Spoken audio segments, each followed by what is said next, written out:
Magandang araw mga kapuso, ito po ang mga ganap na dapat po natin abangan dito lamang po sa ating kapatid. Dahil nga po sa nangyari dito kay Belle ay nagkakagulo na nga po ang lahat.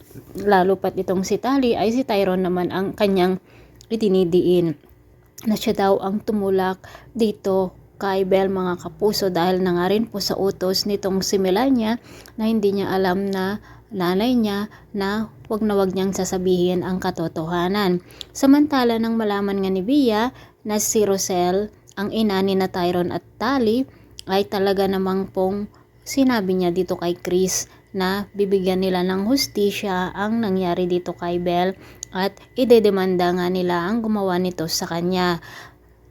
Pinilit naman ito naman si Rosel ay talagang hindi siya mapakali at umiiyak dahil nga po dito sa pangyayari mga kapuso.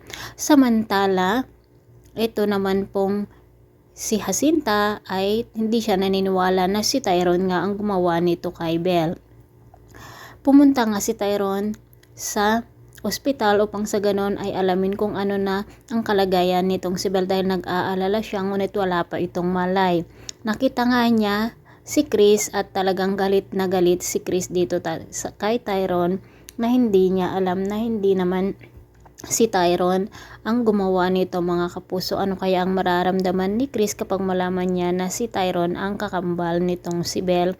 Samantala, dahil na nga rin sa galit ni Bia dito kay Rosel, ay gagawa nga siya ng paraan para sa ganun ay tuluyang makulong ang kanyang mga anak, dahil na rin po sa selos niya dahil dito sa nangyari noon, o dahil nga kababata ni Rosel si Chris noon, at ito na rin ang kanyang paghihiganti.